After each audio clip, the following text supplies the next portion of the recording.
Hi friends, मैं आकांक्षा शर्मा जी की with आकांक्षा में आपका स्वागत करती हूँ। सो फ्रेंड्स, अब आज अपन करने वाले हैं फूड एडिटिव के क्वेश्चन अपन करने वाले हैं। फूड एडिटिव से संबंधित, फूड एडिटिव को बोला जाता है खाद्य योजक।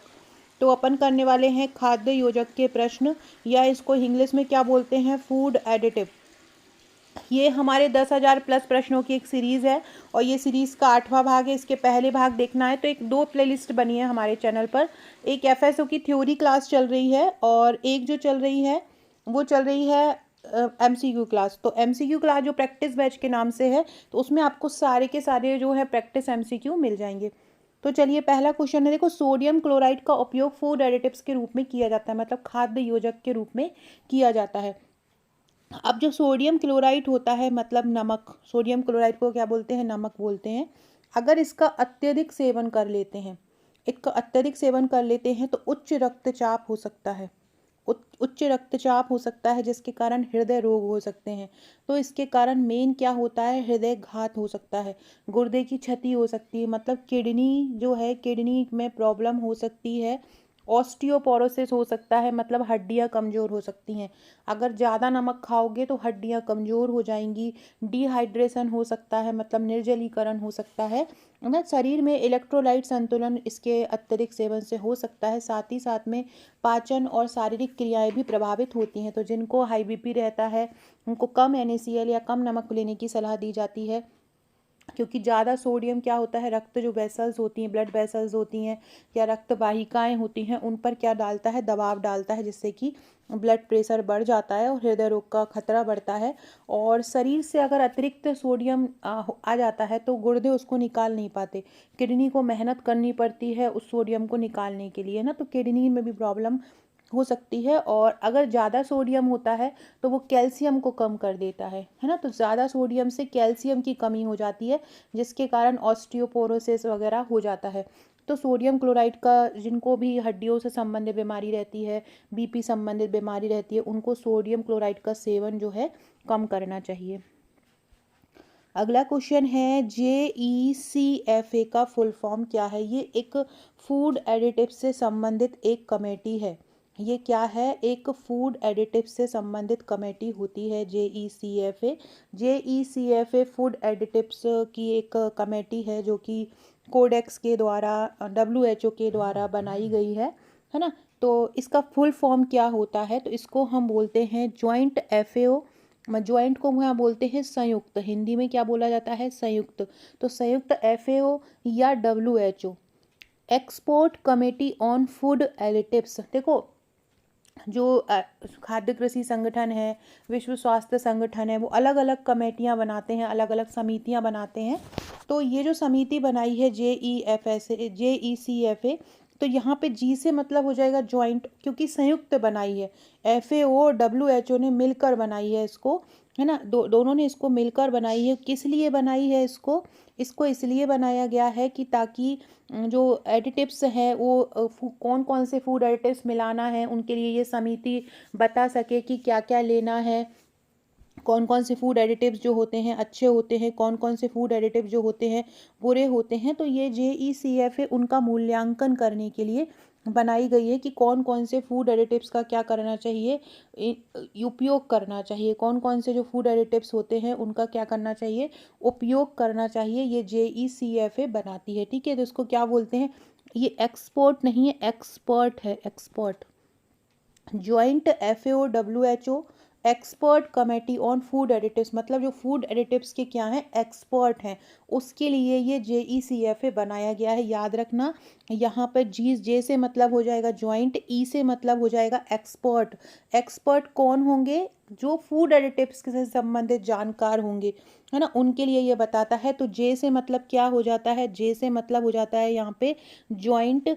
ई से मतलब हो जाता है यहाँ पे एक्सपर्ट। एक्सपर्ट मतलब क्या होता है, विशेषज्ञ, है ना। सी से मतलब हो जाता है कमेटी, सी से मतलब हो जाता है कमेटी मतलब समिति। एफ से मतलब हो जाता है फूड और ए से मतलब हो जाता है एडिटिव।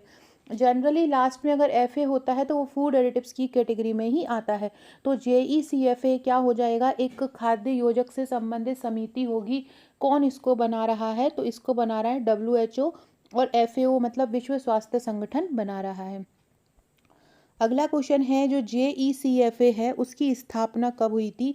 तो इसकी स्थापना हुई थी 1956 में। JECFA की स्थापना कब हुई थी, कब आया था? तो JECFA 1956 में आया था। खाद्य योजकों पर जो एक विशेषज्ञ समिति थी, इसकी स्थापना कब हुई थी? तो इसकी स्थापना 1956 में हुई थी। कब हुई थी इसकी स्थापना? 1956 में हुई थी, याद रखना है। कब इसकी स्थापना हुई थी JECFA की? 1956 में हुई थी। और इसका गठन क्यों किया गया था कि खाद्य पदार्थों में संदूषक रसायनों की सुरक्षा का मूल्यांकन करने के लिए जो खाद्य पदार्थों में मिलाया जा रहा है वो असल में सही है या नहीं है, तो उसकी जांच करने के लिए ये JECFA की स्थापना हुई थी। अगला है JECFA जो होते हैं वो किस क्षेत्र में दिशा निर्देश जारी किए जाते हैं? JECFA के द्वारा किस क्षेत्र में दिशा निर्देश जारी किए जाते हैं? खाद्य सुरक्षा के संदर्भ में किए जाते हैं। फ्रेंड्स, 1 तारीख से हमारा एक न्यू बैच स्टार्ट हो रहा है, क्रैश कोर्स स्टार्ट हो रहा है 45 दिन का। अगर आप लोगों में से जिन लोगों की तैयारी हो गई है या जिन लोगों की तैयारी नहीं हुई है और वो चाहते हैं कि ये बचे हुए 45 दिन हैं आप बिल्कुल बहुत अच्छे से शानदार तैयारी कर पाएँ, और इसमें डेली आपके टेस्ट होंगे, डेली आपको टॉपिक दिया जाएगा, उसको तैयार करवाया जाएगा और डेली रात को टेस्ट होगा। मतलब 24/7 तैयारी वाली ये एक प्रकार का बैच है। आपको पता है कि अगला टेस्ट आपका कल इसका टेस्ट है, तो आज आपको ये टॉपिक तैयार करना है, हम उसके आपको MCQ भी प्रोवाइड कराएंगे। तो डेली टेस्ट होगा, टेलीग्राम पर, एप्लीकेशन पर, FLTV होंगे और टॉपिक वाइज भी टेस्ट होंगे। हर टॉपिक का टेस्ट दिया जाएगा, रोज़ टेस्ट होंगे। तो आपको पता लगेगा कि जब आपके आंसर गलत होंगे, स्पेशली जब टेलीग्राम पर टेस्ट होता है तो आंसर गलत होते हैं, तो हमको पता लगता है कि हमारा ये हमने गलत किया है। और जबकि दूसरे जो टॉपर रहेंगे वो आप उनको देख पाओगे कि उन्होंने आंसर सही किया है। तो फिर मैं दोबारा से टेस्ट आपको दूंगी, जिससे आपकी दो बार आप टेस्ट दोगे तो आपकी जो गलती हुई है दोबारा टेस्ट में नहीं होगी और वो क्वेश्चन आपको याद हो जाएगा। हमारा जो क्रैश कोर्स है उसका चार्ज 799 रुपये है। इसके जो रजिस्ट्रेशन स्टार्ट है एप्लीकेशन पर, एप्लीकेशन की लिंक आपको कमेंट बॉक्स में मिल जाएगी। ये 799 चार्ज आरंभ के 100 लोगों को है, उसके बाद जो इसका चार्ज है वो 1199 हो जाएगा। तो आप में से जो भी लेना चाहते हैं क्रैश कोर्स, हमारा 45 दिन जुनूनी तैयारी होने वाली है। 45 दिन दिन रात एक करने वाले हैं हम। और आप अगर इसको लेना चाहते हैं तो फटाफट एप्लीकेशन को डाउनलोड कीजिए हमारी और इसको ज्वाइन कर लीजिए। ये जिस तरह से टॉपिक वाइज क्वेश्चन है ये सारे आपको वहाँ पे तैयार करवाए जाएंगे। अगला है JECFA का उद्देश्य क्या है? खाद्य योजकों की सुरक्षा का मूल्यांकन करना, खाद्य योजकों का आयात घटाना। देखो, घटाना तो नेगेटिव में जा रहा है तो ये तो होगा ही नहीं, क्या हो जाएगा इसका? खाद्य योजकों की सुरक्षा का मूल्यांकन करना, ये इसका आंसर हो जाएगा। अगला क्वेश्चन है कौन सा रंग खाद्य योजक के रूप में प्रयोग किया जाता है? कौन सा ऐसा रंग है जो खाद्य योजक के रूप में या फूड एडिटिव्स के रूप में प्रयोग किया जाता है? ये सारे ही जो रहते हैं ये फूड एडिटिव्स के रूप में उपयोग किए जाते हैं। खाद्य योजक के रूप में जो प्रयोग किया जाता है वो होता है टाट्राजिन। टाट्राजिन जो होता है वो एक रंजक होता है और इसको फूड एडिटिव्स के रूप में भी हम इसको उपयोग करते हैं। इसको किस में उपयोग करते हैं? टाट्राजिन को फूड एडिटिव के रूप में भी उपयोग किया जाता है। तो कौन सा रंग खाद्य योजक के रूप में उपयोग होता है?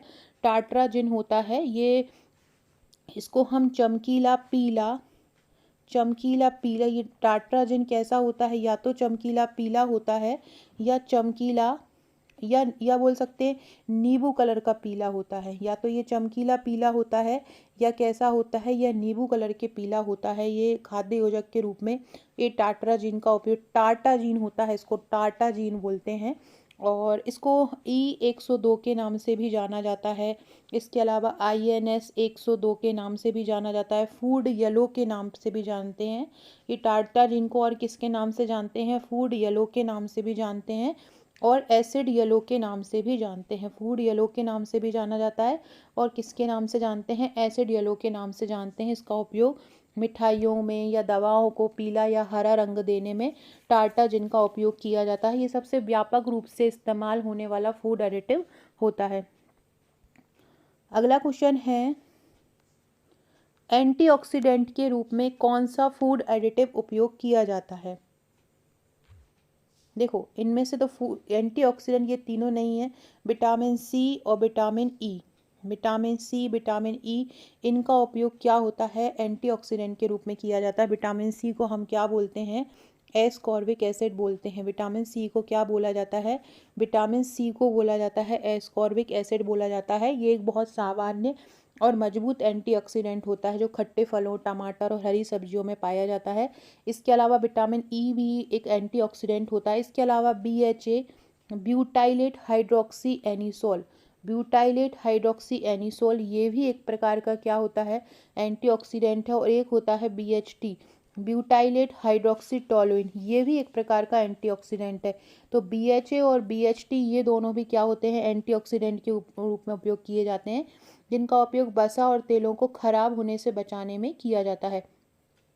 टोकोफेरॉल, जिसको विटामिन ई के रूप में जाना जाता है, E306 जिसको बोला जाता है, ये भी एंटीऑक्सीडेंट के रूप में काम आती है। तो ये क्या करते हैं, भोजन के ऑक्सीकरण को रोकते हैं, ताकि भोजन का जो है उसकी ऑक्सीजन से क्रिया ना हो पाए। यदि ऑक्सीजन से उसकी क्रिया हो जाएगी तो भोजन क्या हो जाएगा, खराब हो जाएगा। और एंटीऑक्सीडेंट अगर उसमें मिले रहेंगे तो भोजन की सेल्फ लाइफ को लंबे समय तक हम बढ़ा सकते हैं।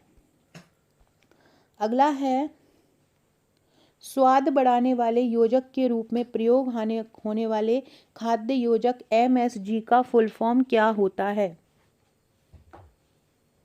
देखो MSG जो होता है, आपने मैगी खाई है, मैगी में आपने अजीनोमोटो डाला हो, जो मसाला आता है बहुत टेस्टी जो मसाला होता है जिसको अपन अजीनोमोटो बोलते हैं, वो उसका जो फुल फॉर्म होता है वो मोनोसोडियम ग्लूटामेट होता है। ये जो चाइनीज़ भोजन होते हैं, ये चाइना से आया है। चाइनीज़ जितने भी भोजन होते हैं, आप बाज़ार में फ़ास्ट फूड खाते हो तो जितने भी चाइनीज़ भोजन होते हैं उसमें ये MSG का उपयोग किया जाता है। ये किस लिए करते हैं, ये भोजन का टेस्ट बढ़ा देता है। ये इसको हम क्या बोलते हैं, मोनोसोडियम ग्लूटामेट बोलते हैं। ये ग्लूटामिक एसिड का एक सोडियम नमक होता है और एक प्रकार का ये अमीनो एसिड होता है। इसका उपयोग खाद्य पदार्थों में स्वाद बढ़ाने वाले फ्लेवर के रूप में किया जाता है, और जो खाद्य होता है उसको नमकीन बनाने के लिए, टेस्टी बनाने के लिए इसका उपयोग किया जाता है। तो MSG क्या होते हैं, MSG एक प्रकार के फूड एडिटिव्स होते हैं। इसका फुल फॉर्म क्या होता है, मोनोसोडियम ग्लूटामेट होता है, और इसको क्या बोलते हैं, अजीनोमोटो भी इसको बोला जाता है। ये बेसिकली कहाँ का भोजन होता है, ये चाइना का भोजन। जितने भी चाइनीज़ फूड आप खाओगे, है ना, चाउमीन वगैरह, मंचूरियन, इन सारों में ये MSG फूड एडिटिव के रूप में डला हुआ होता है। अगला है, खाद्य योजकों का कौन सा उद्देश्य नहीं है। सूक्ष्म जीवों से भोजन की सुरक्षा करना, खाद्य पदार्थों से स्वाद में वृद्धि करना, खाद्य प्रसंस्करण को कठिन बनाना। कठिन तो कोई भी चीज़ नेगेटिव सेंस में तो फूड एडिटिव्स के लिए होगी नहीं, तो ये तो गलत ही होगा। भोजन के पोषण मूल्य का संग्रहण, तो एक ये ऊपर के तीनों, दो नीचे का चौथा वाला सही हो जाएगा, तीसरा वाला जो है गलत हो जाएगा। फ्रेंड्स, टेलीग्राम ग्रुप है हमारा, उसको ज्वाइन कर लीजिएगा, डिस्क्रिप्शन बॉक्स में लिंक मिल जाएगी। साथ में आप हमारे व्हाट्सएप ग्रुप को भी ज्वाइन कर सकते हैं। अगर आपको हमारा MCQ बैच लेना है, हमारा एक MCQ बैच भी उपलब्ध है हमारा, उसमें आपको हर टॉपिक के MCQ मिल जाएंगे, चाहे पार्ट 1 हो चाहे पार्ट 2 हो। आपके सिलेबस में जितने टॉपिक हैं आपको सारे MCQ आपको एक जगह पे मिल देखना है, और जो जिस तरह से आप क्वेश्चन देख रहे हो इसी प्रकार के क्वेश्चन का लेवल है और आपको क्वेश्चन देख के प्रैक्टिस के लिए आंसर देखने पेज पलटना भी नहीं है। जस्ट नीचे आप देखिए ये लिखा हुआ है, जैसे आंसर जस्ट नीचे हमने इसका आंसर लिखा हुआ है, तो ये आपने क्वेश्चन पढ़ा और यहाँ से देख के आपने आंसर उसको प्रैक्टिस कर ली।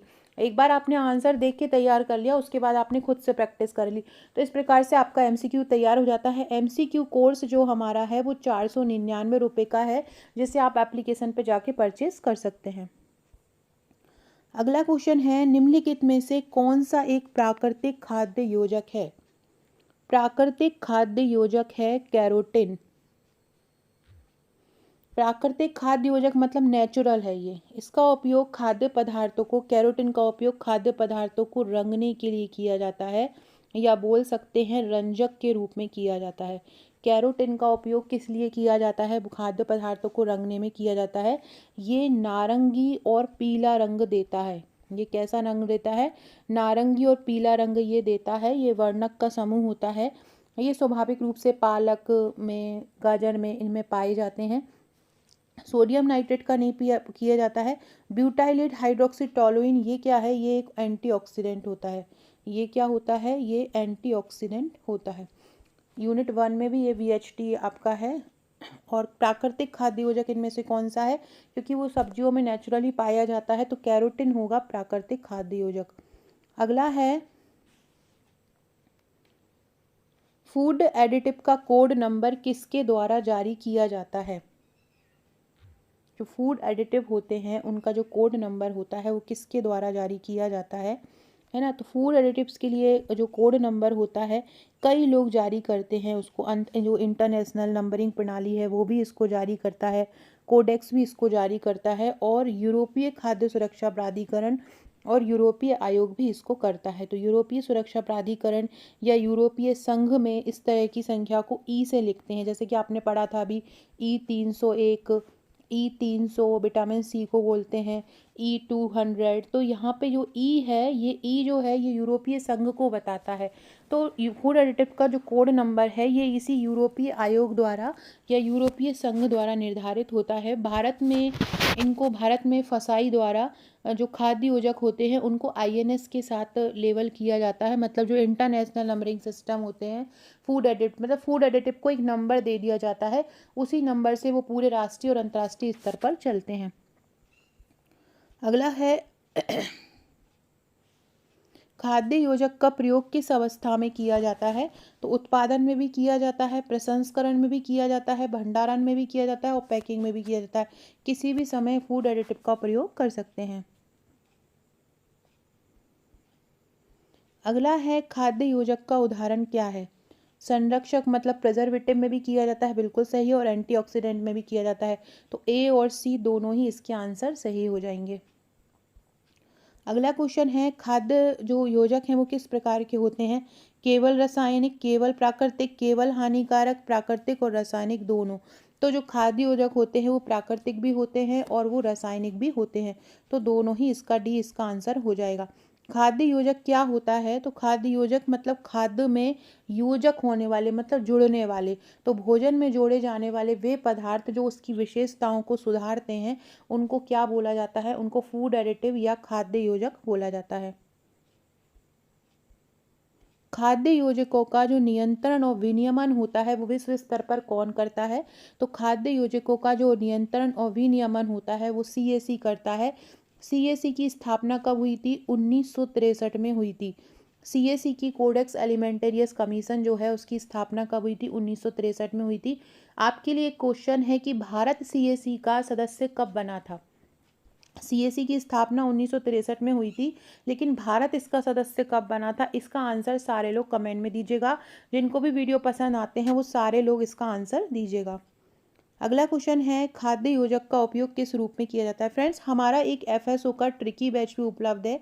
इस FSO के ट्रिकी बैच में सब कुछ आ जाएगा शामिल। इसमें आपको नोट्स भी आ जाएंगे। हर टॉपिक के नोट्स हैं जो प्रिंटेबल हैं, आप उनको एक्सपोर्ट करके प्रिंट करा सकते हो। इसके अलावा हर टॉपिक के आपको MCQ मिल जाएंगे, हर टॉपिक के आपको इसमें टेस्ट मिल जाएंगे, हर टॉपिक की आपको वीडियो मिल जाएगा, डिटेल वीडियो मिल जाएगा, और हर टॉपिक की आपको ट्रिक मिल जाएगी। बहुत ही शानदार बने नोट्स हैं हमारे, उनको इजी लैंग्वेज में आप पढ़ सकते हैं, उनका प्रिंट निकलवा सकते हैं। हर टॉपिक के नोट्स पढ़कर उसकी वीडियो देखकर आप हमारी एप्लीकेशन पर उसका टेस्ट दे सकते हैं, उसके MCQ लगा सकते हैं। एक ही बैच में आपको सब कुछ मिल रहा है, लेकिन इसके साथ आपको क्रैश कोर्स अलग से लेना पड़ेगा। क्रैश कोर्स हमने 45 दिन के लिए डिज़ाइन किया गया है, हमारे जो न्यू स्टूडेंट हैं उनके लिए भी और जो पुराने स्टूडेंट हैं उनके लिए भी, क्योंकि यहाँ पर अलग तैयारी चलेगी आपकी। यहाँ पर भी टेस्ट होते हैं जो हर, यहाँ पे इस FSO ट्रिकी बैच में आपको टेस्ट भी मिलते हैं जो हर संडे होते हैं, और जो न्यू जुड़ेंगे वो जो पुराने टेस्ट हैं उनको भी दे पाएंगे। ये मतलब बहुत ही शानदार इसलिए कोर्स है क्योंकि ये ट्रिकी बैच है, इसमें हर कठिन फैक्ट ट्रिक से याद कराएंगे। जैसे कि MP वाला पार्ट भी है, तो मध्य प्रदेश के CM हो गए, मध्य प्रदेश के गवर्नर हो गए, उनको भी हम ट्रिक द्वारा आपको याद कराएंगे। पार्ट भी ऑलमोस्ट उसका कंप्लीट हो चुका है, नवंबर फर्स्ट वीक में कंप्लीट हो जाएगा। पार्ट टू जो है नवंबर फर्स्ट वीक में कंप्लीट हो जाएगा इस बैच का। और इसमें जो पार्ट A कवर करवाया जाएगा, पूरी रिकॉर्डेड क्लास आपको इसमें मिलेंगी, हर टॉपिक के नोट्स, MCQ टेस्ट सारा कुछ मिलने वाला है। तो आप हमारा ये भी ज्वाइन कर सकते हैं। साथ में हमारी एक टेस्ट सीरीज़ भी FSO की चल रही है एप्लीकेशन पर, उसका चार्ज 599 रुपये है, वो भी ज्वाइन कर सकते हैं। यदि आप अकेले नोट्स लेना चाहते हैं तो नोट्स के लिए भी ज्वाइन कर सकते हैं। खाद्य योजकों का उपयोग किस रूप में किया जाता है? भोज्य पदार्थों की मांग बढ़ाने में, एंटीऑक्सीडेंट और जीवाणुरोधी एजेंट में। तो इसका उपयोग जो होता है एंटीऑक्सीडेंट में रूप में भी होता है और जीवाणुरोधी एजेंट के रूप में भी होता है, और भोज्य पदार्थों की मांग बढ़ाने भी होता है, क्योंकि उनको कलरफुल दिखाते हैं तो रंग दिखाने के लिए, ताकि लोग आकर्षित हों उस खाद्य पदार्थ को ले। मिठाइयों में कलर डाल दिया जाता है ताकि मिठाई ज़्यादा बिके, है ना। तो ये दोनों ही, ए और बी दोनों ही इसके आंसर हो जाएंगे। अगला क्वेश्चन है, सबसे अधिक इस्तेमाल किया जाने वाला फूड एडिटिव कौन सा होता है? नमक और चीनी, है ना। कौन सा? नमक और चीनी सबसे ज़्यादा इस्तेमाल किया जाने वाला फूड एडिटिव है। सबसे ज़्यादा इस्तेमाल किया जाने वाला फूड एडिटिव कौन होता है? तो दुनिया भर में सबसे अधिक अगर कोई फूड एडिटिव का इस्तेमाल होता है तो वो नमक और चीनी होता है। दोनों ही खाद्य पदार्थों का स्वाद बढ़ाते हैं। प्रिजर्वेटिव करने के लिए, प्रिजर्वेशन के लिए भी हम नमक और चीनी का उपयोग करते हैं। इसके अलावा ये खाद्य पदार्थों की बनावट, संरचना को भी सुधारते हैं, है ना। तो ये नमक और चीनी को कभी कभी मुख्य घटक भी माना जाता है और कभी कभी इसको एडिटिव्स के रूप में भी प्रयोग किया जाता है। सबसे ज़्यादा प्रयोग में होने जाने वाले जो एडिटिव्स होते हैं वो नमक और चीनी ही होते हैं। अगला क्वेश्चन है, खाद्य पदार्थों में मिठास बढ़ाने के लिए कौन सा फूड एडिटिव प्रयोग किया जाता है? खाद्य पदार्थों में मिठास बढ़ाने के लिए किसका प्रयोग किया जाता है? कई प्रकार के जो स्वीटनर उपयोग किया जाता है, उनमें सबसे मेन होता है एस्पार्टम। एस्पार्टम जो होता है वो शुगर से, मतलब चीनी से 200 गुना अधिक मीठा होता है। चीनी से कितना गुना मीठा होता है? चीनी से 200 गुना मीठा होता है जो एस्पार्टम होता है। एस्पार्टम जो होता है चीनी से 200 गुना मीठा होता है। इसका व्यापक रूप से उपयोग डाइट सोडा, शुगर फ्री गम और अन्य कम कैलोरी वाले उत्पाद बनाने में होता है। इसके अलावा कई जगहों पर सुक्रालोज का भी उपयोग किया जाता है। ये भी चीनी से कई ज़्यादा गुना मीठा होता है। एस्पार्टम का भी उपयोग करते हैं और सुक्रालोज का भी उपयोग करते हैं। इसके अलावा एक होता है सैकरीन। सैकरीन का उपयोग भी शुगर के लिए किया जाता है। सैकरीन जो होता है एक 0 कैलोरी वाला होता है। सैकरीन में कैलोरी कितनी होती है? 0 कैलोरी होती है सैकरीन में, और जो चीनी से लगभग 300 से 400 गुना मीठा होता है। एक और जो उपयोग किया जाता है स्वीटनर का, उसका नाम है एसेसल्फेम के। एसेसल्फेम के, ये भी एक प्रकार का स्वीटनर होता है और ये चीनी से 200 गुना ज़्यादा मीठा होता है। ये अन्य मिठासों के साथ इसका प्रयोग किया जाता है। इसके अलावा एक नेचुरल शुगर होती है स्टेविया। स्टेविया जो है पौधों के अर्क से प्राप्त होती है। स्टेविया मतलब एक नेचुरल शुगर होती है। इसको किससे प्राप्त करते हैं? पौधों के अर्क से प्राप्त करते हैं, और ये एक शुगर के विकल्प के रूप में एक जो शुगर पेशेंट होते हैं उनके लिए ये दिया जाता है। तो खाद्य पदार्थों में मिठास बढ़ाने किसका उपयोग करते हैं? एस्पार्टम का उपयोग इनमें से किया जाता है। अगला है, खाद्य योजक से संबंधित वैश्विक मानक कौन निर्धारित करता है? CAC करता है। कोडेक्स एलिमेंटेरियस कमीशन जो है, जो वैश्विक मानक खाद्य सुरक्षा से संबंधित निर्धारित करता है। फ्रेंड, ये हमारा फूड सेफ्टी ऑफिसर का क्रैश कोर्स है। टारगेट 14 दिसंबर है। पार्ट A1 और पार्ट A और B दोनों की है। 799 आरंभ के 100 लोगों को है। इसमें डेली टेस्ट होगा, टेस्ट की बार बार प्रैक्टिस होगी, करंट अफेयर्स तैयार होगा, रोजाना 3-4 टॉपिक तैयार होंगे, टेस्ट सॉल्यूशन होगा, हर स्टेट का PYQ का टेस्ट है। जहाँ भी FSO के पेपर हुए हैं उनका PDF देके उनका भी टेस्ट लिया जाएगा। PYQ की PDF भी आपको प्रोवाइड कराई जाएगी, बार बार रिविज़न किया जाएगा। केवल मात्र शुरू के 100 विद्यार्थियों को ये 799 है।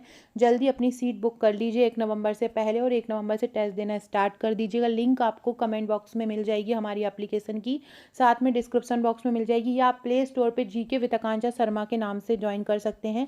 ये हमारे FSO के धमाकेदार बैच हैं, आप देख सकते हैं। ये MCQ बैच है जो 499 का है। ये नोट्स बैच है 999 का है। ये पूरा ट्रिकी बैच है जिसमें नोट्स, ट्रिक, MCQ टेस्ट सब कुछ मिल रहा है।